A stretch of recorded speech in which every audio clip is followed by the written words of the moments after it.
about Ayurveda, I introduced you some of the subject, and you heard Dr. Jain right now.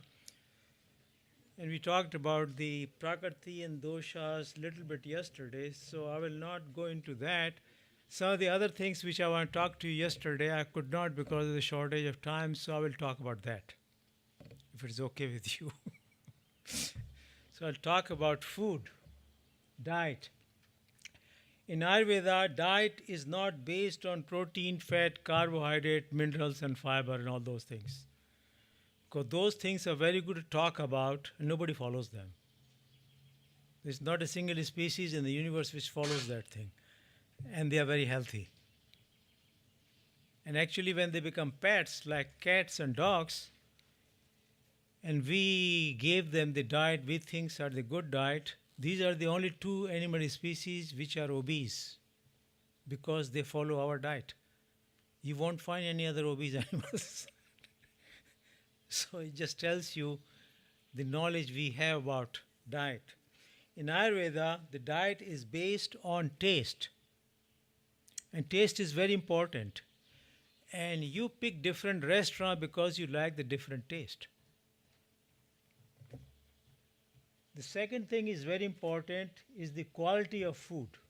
Heavy or light food, oily or dry, hot and cold, time of the day, according to season, according to age. The other thing which is not listed is the diet will change according to your prakriti, and vikriti means the disturbance in the physiology. So all these things taken into consideration comes out with the diet. Give you some idea about the taste. The sweet taste apart from sugar, the rice, wheat, bread, milk, this is all considered sweet. And I want to talk to you about milk because milk is proposed to be very good element for the diet in Ayurveda. And I'll tell you something about milk in a minute. Sour is all yogurt, citrus fruits, cheese, tomatoes, and this is the main culprit for creating inflammation in the body if there is some problem. Salty food, you know all the salty food. And now salty food increases your appetite. So in the business, they add salt in everything, including ice cream. Why they add it? So you will eat more. Spicy food, ginger, cumin, hot peppers, bitter, and astringent.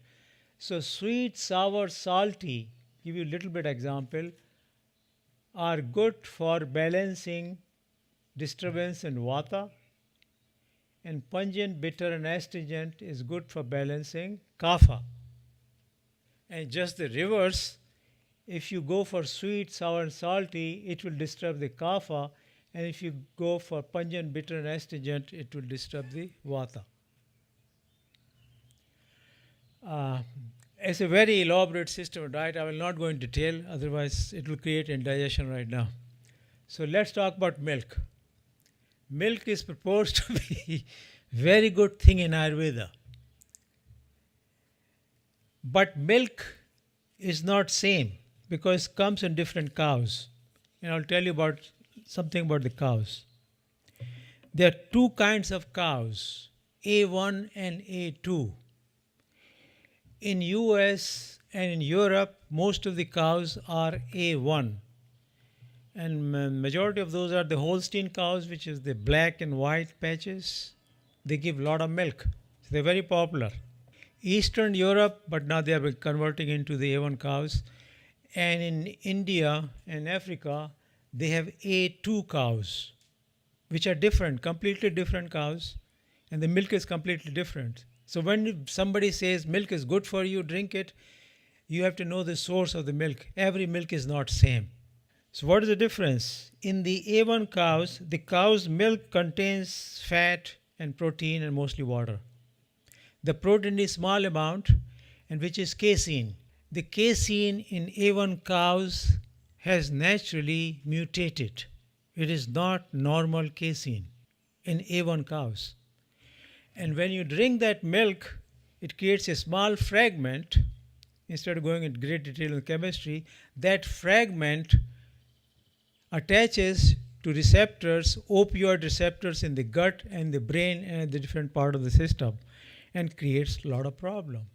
The bloating, constipation, pain, gas, lactose intolerance, psychological problems, diabetes, atherosclerosis, lot of diseases are related to this mutated casein which is coming from A1 cows.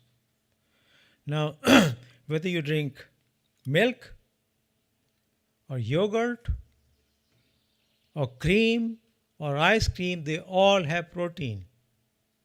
So it doesn't make a difference how you make the yogurt. Now they're making yogurt with high protein, which is even worse because they have more casein.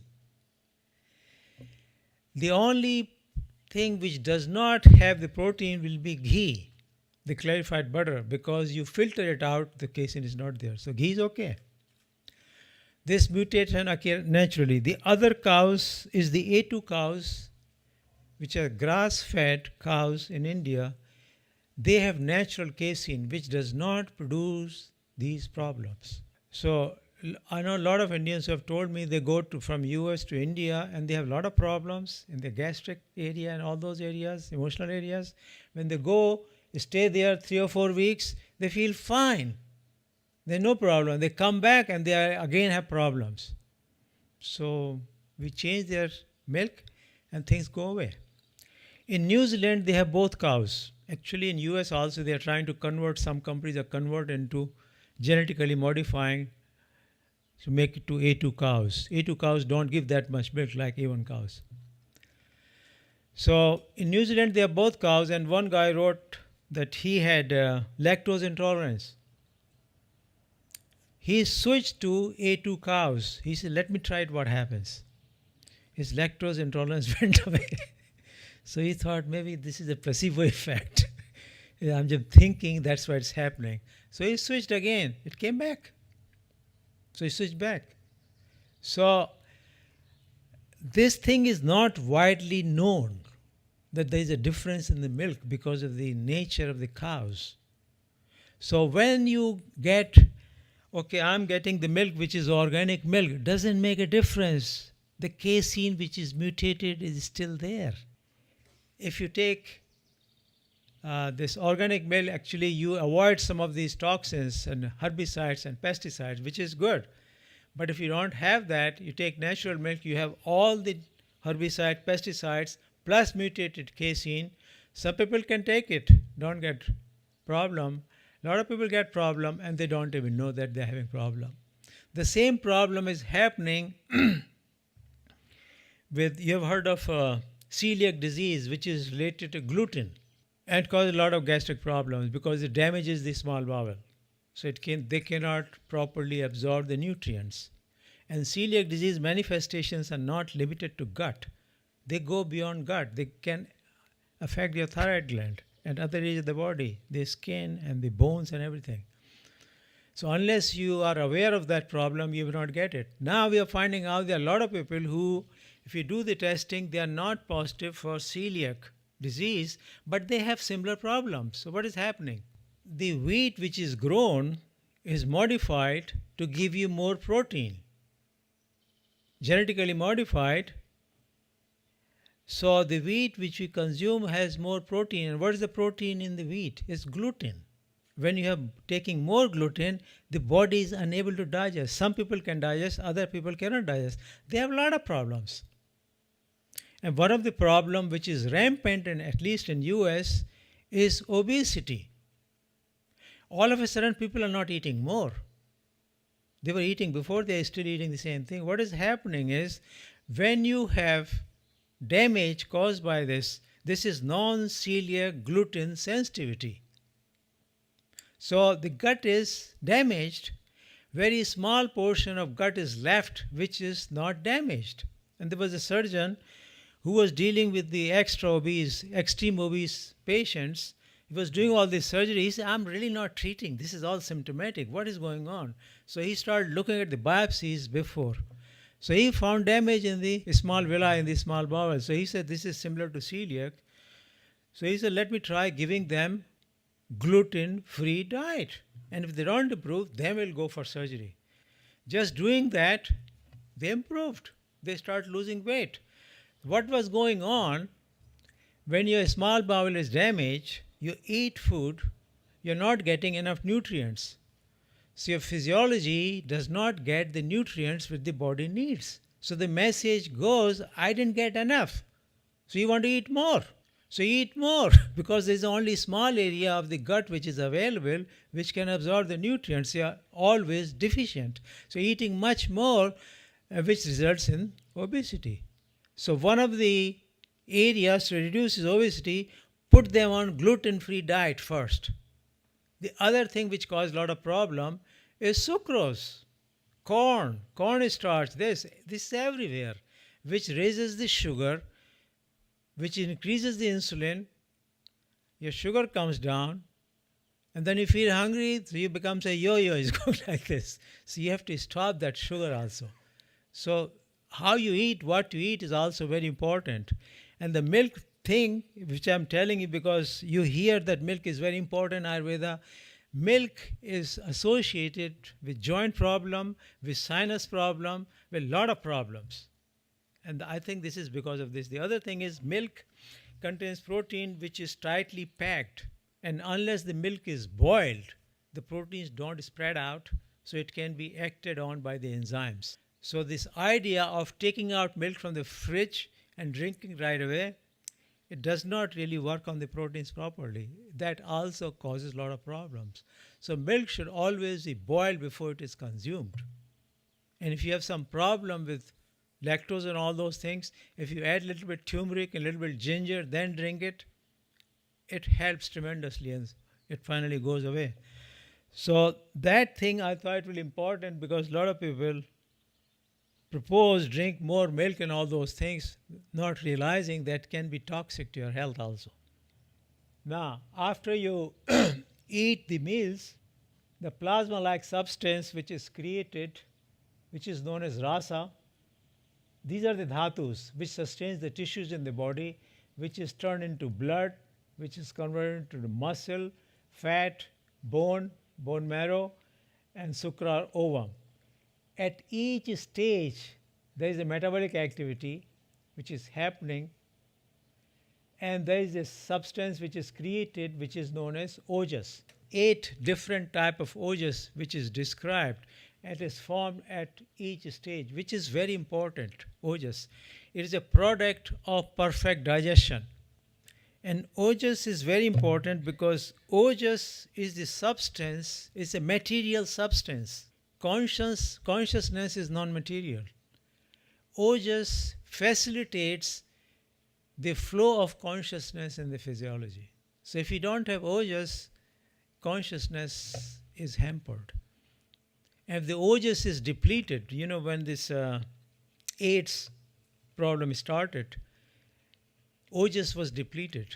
So all vat, pitta and kapha and immunity was completely depleted. That's why they were getting all kind of infection, bacterial, fungal, viral, see everything and losing weight because ojas depleted. So ojas is very important substance which is created with perfect digestion. So Agni, as you just heard, is very important for digestion, and that's what ojas is created. So he's a master coordinator between consciousness and physiology, between mind and body. It's a higher function of ojas. It maintains your consciousness. All the tissue transformation is due to ojas. It enhances immunity, gives you strength, contentment, promotes balanced growth. It works at very different levels of the body, different levels of physiology. So ojas is very important. It gives rise to tremendous immunity. Ama you heard, so I will skip this. I don't want to go into that. Healthy individual, you have heard this, so you know what health is. We talked about this definition of life, but I want to say a few words about the herbal medicine. 75% of the population in the world is using herbal medicine. This is from 2008. It's costing about $83 billion, which is not talked about. 1 in 3 Americans is using herbal medicine, and majority of people don't like to use pharmaceuticals because it has all the other side effects. They rather take something which is natural. This thing is very interesting. 25% of pharmacopoeia is isolated from plants. Because when you isolate, you can patent it, then you can make money. If you give the natural product, there is no money in it. 25% pharmacopoeia is a modification of chemicals found in the natural products. And 121 prescription drugs are produced from plant extracts. So majority of this pharmacopoeia really coming from the plant products.